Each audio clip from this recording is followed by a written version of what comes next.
Assalamualaikum warahmatullahi wabarakatuh. Kembali berjumpa dengan saya, Hers Bunarif dari Forum News Network.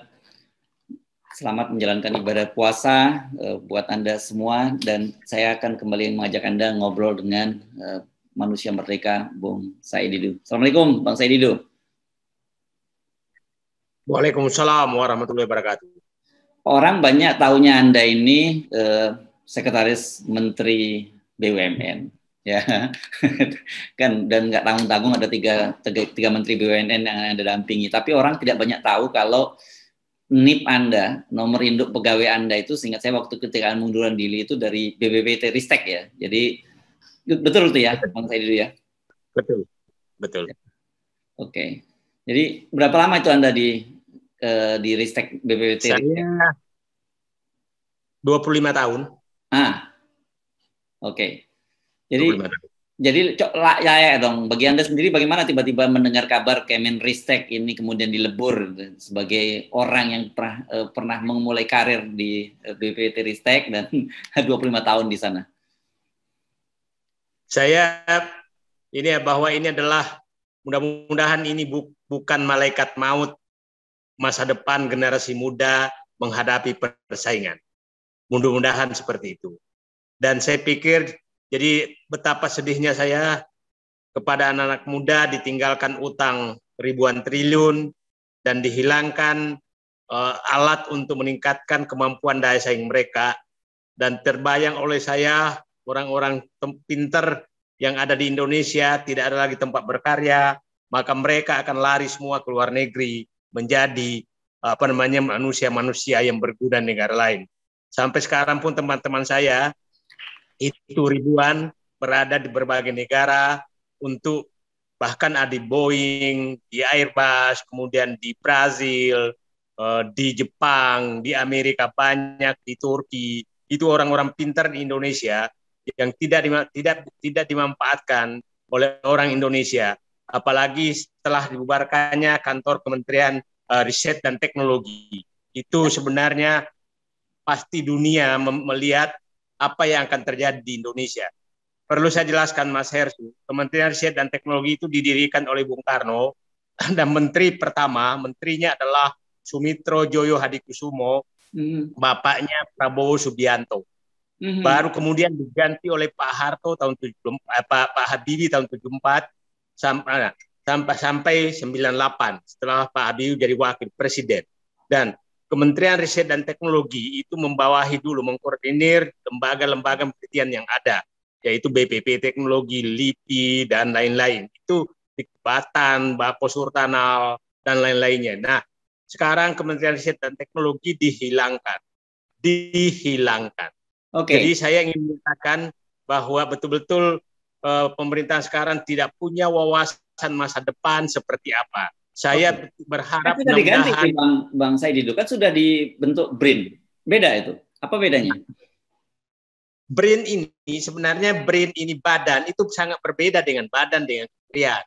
Dulu juga ada Kementerian Riset dan Teknologi garis miring kepala BPP Teknologi itu Pak Habibie.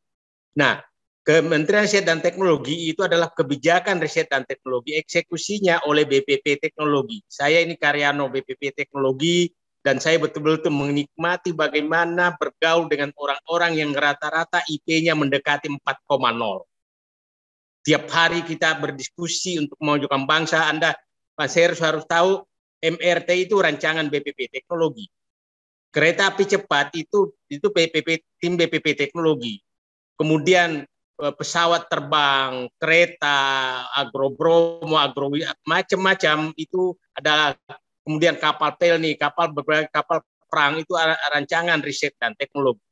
Saya sih agak menaruh kecurigaan bahwa seakan-akan pengaruh ini adalah bahwa yang menentukan sekarang itu bukan lagi teknologi tapi kemampuan berdagang. Jadi sepertinya ini yang terjadi gitu, tidak lagi menganggap BPP teknologi itu sangat penting bagi negara. Nah, saya berlanjut, Mas Hersu. Dulu ke posisi BRIN itu adalah sama dengan BPP Teknologi. BRIN itu sama dengan BPP Teknologi. Jadi memang ada lembaga eksekutornya. Nah, saya tidak tahu apa benar yang diulas majalah Tempo yang menyatakan bahwa ada keinginan Ketua Umum PDIP untuk menjadi Dewan Pengarah BRIN. Itu saya baca itu. Agak menarik kalau ada lembaga pemerintah itu ada dewan pengarahnya bukan dari pemerintah. Coba Anda bayangkan nanti kalau ada dewan pengarah Menteri Keuangan, dewan pengarah Menteri BUMN. Itu agak lucu. Dewan pengarahnya itu adalah presiden. Itu tidak boleh ada pihak lain yang mencampuri gitu. Nah, kalau BRIN itu, kalau mau dewan pengarah itu ada namanya Dewan Riset Nasional. Dewan Riset Nasional yang memberikan arahan, memberikan masukan arahan tentang arah pengembangan riset dan teknologi di Indonesia. Dan itu masih ada. Jadi kalau Ibu Mega mau ke sana, ya kalau memang mau dan itu pantas, ya udahlah. Kasihlah dia Ketua Dewan Riset Nasional sekalian. Daripada membubarkan Kementerian Riset dan Teknologi. Nah, itu yang sangat-sangat saya sesalkan. Dan kita semua, semua anak-anak pintar, ini semua sudah berpikir untuk tidak ada lagi tempat berkarya di Indonesia. Maka nanti yang jago di sini adalah ahli-ahli buzzer aja yang menguasai Indonesia, dan orang-orang pintar akan mengungsi ke negara lain untuk dimanfaatkan dan menjual produk ke Indonesia, hasil karya bangsa, hasil karya orang Indonesia di luar negeri. Bukan lagi orang Indonesia, bukan lagi karya Indonesia. Oke, jadi ini kita belum, memang publik belum begitu paham ya bayangannya seperti apa sih BRIN ini. Nah, tadi Anda menyebut bahwa BRIN itu kira-kira sama dengan BPPT kalau di masa lalu ya. Ya. Nah, jadi ini lebih pada apa ini, fungsinya apa? Apa bedanya dengan Kemenristek? Sebenarnya saya juga heran, BRIN, kenapa di garis miring BRIN itu garis miring strap? Karena ini kan yang mau dikoordinasikan adalah riset dan teknologi. Saya juga heran kenapa itu hilang. Nah, seperti Mas Hersu, Menteri Negara Perencanaan Pembangunan Nasional, Kepala Bappenas. Kan begitu kan? Itu garis miring.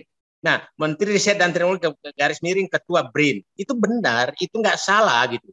Nah, kenapa itu demikian? Karena itu dimasukkan bahwa menteri itu adalah bagian dari kabinet.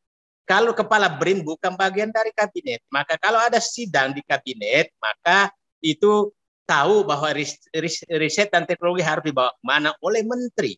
Ketua BRIN nggak boleh masuk sidang kabinet loh, bukan bagian kabinet.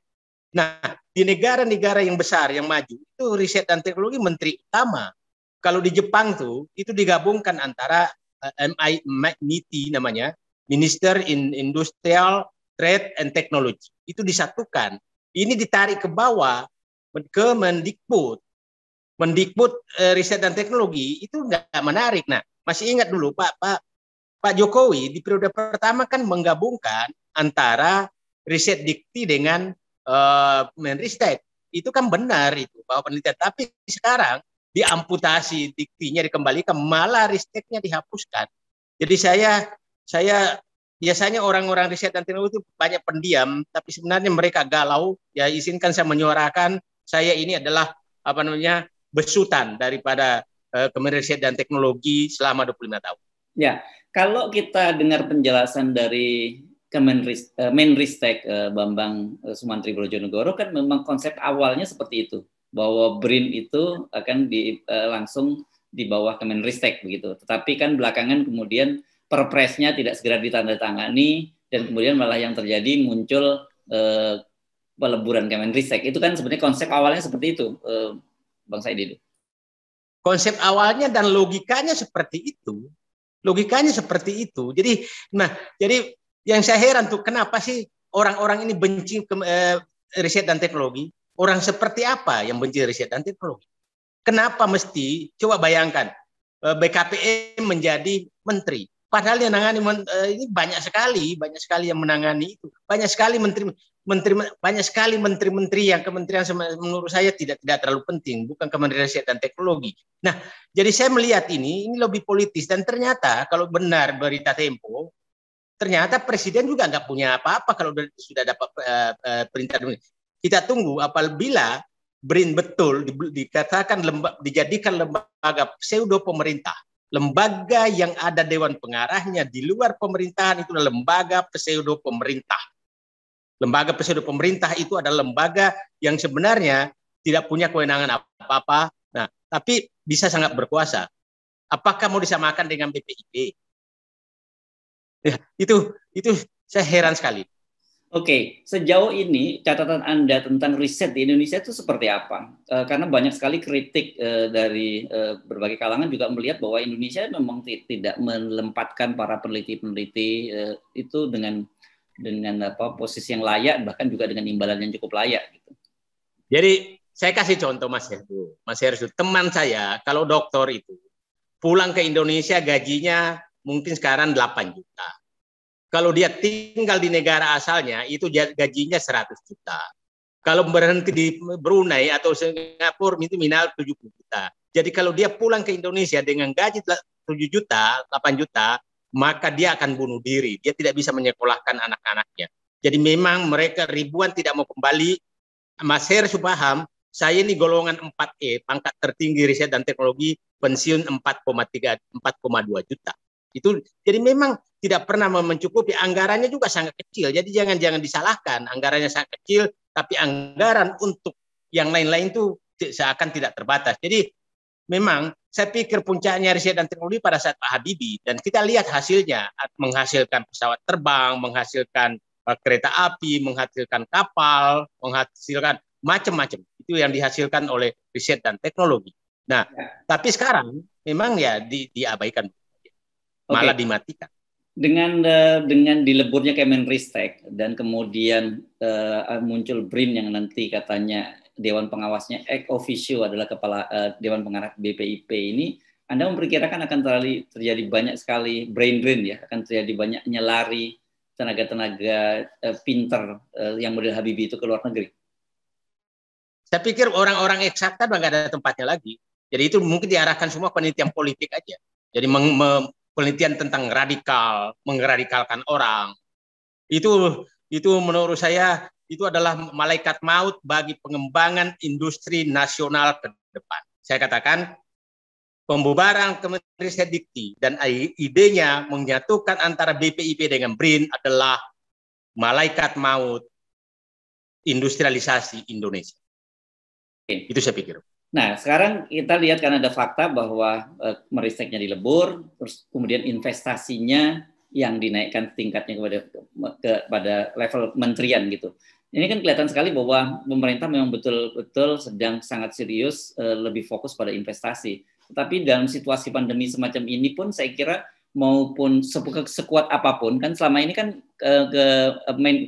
sudah ada Menko Marinvest, tapi tetap saja investasi di Indonesia kan juga berat sebenarnya. Saya lama di dalam, Mas. Tidak pernah namanya bahwa Menteri Investasi itu, Kepala BKPM itu berhasil menarik investasi. Jadi itu nggak ada guna. Percaya saya katakan hari ini, perubahan status itu tidak akan berpengaruh apapun terhadap investasi ke depan. Tidak akan berpengaruh. Karena investasi sangat tergantung kepada iklim investasi, bukan kepada pejabat. Jadi artinya sebenarnya saya jadi teringat ini ketika Bu Sri Mulyani sendiri menyatakan bahwa dia kalau bertemu dengan para investor dari luar negeri katanya tertarik di Indonesia, tapi begitu tahu persoalan jadi mumet gitu kan. Bu Sri Mulyani sendiri udah pernah bilang begitu. Jadi ini pembentukan ini bukan jalan keluar gitu ya menurut Anda? Bukan solusi. Saya yakin itu hanya itu servis politik, tidak lebih. Nggak ada sama sekali servis. Tidak ada sama sekali pengaruhnya. Percaya saya, tidak ada pengaruhnya. Oke, tetapi ini kelihatannya sudah final nih soal BRIN ini. Sudah dipastikan BRIN akan berdiri sendiri dan Kemenristek akan dilebur gitu. Jadi dampaknya yang paling serius menurut Anda, mungkin ada kan biasanya Anda punya catatan-catatan Anda apa saja yang akan terjadi ini kalau begitu ini langsung dieksekusi oleh pemerintah. Dampaknya adalah para mahasiswa yang dari luar negeri tidak akan mencari tempat, tidak akan pulang lagi ke Indonesia. Yang kedua, para teknolog-teknolog dari luar negeri tidak ada lagi mitra untuk bekerja sama dengan Indonesia karena bingung dimasukkan kemana, apakah dia berkoordinasi dengan BRIN. Nah, kemudian alih teknologi yang kita inginkan bahwa setiap industri yang dibangun ke Indonesia tidak ada lagi mengkoordinir, maka saya katakan bahwa selamat tinggal dunia persaingan bisnis berbasis teknologi di Indonesia. Oke. Jadi kalau dari pernyataan Anda ini bisa merupakan kesalahan fatal loh, bisa blunder besar yang dilakukan oleh pemerintahan Jokowi. Ya saya pikir ya ini warisan yang sangat berat selain utang. Ini bukan blunder lagi, ini mewariskan. Coba bayangkan tanya anak-anak SMA yang pintar-pintar itu bahwa Anda sudah tidak dianggap lagi seorang hebat karena teknologi dianggap saja hanya sama setingkat dengan BPIP. Bayangkan. Ya, oke. Baik, baik. Terima kasih, Bang Said Didu. Assalamualaikum warahmatullahi wabarakatuh. Terima kasih. Waalaikumsalam warahmatullahi wabarakatuh.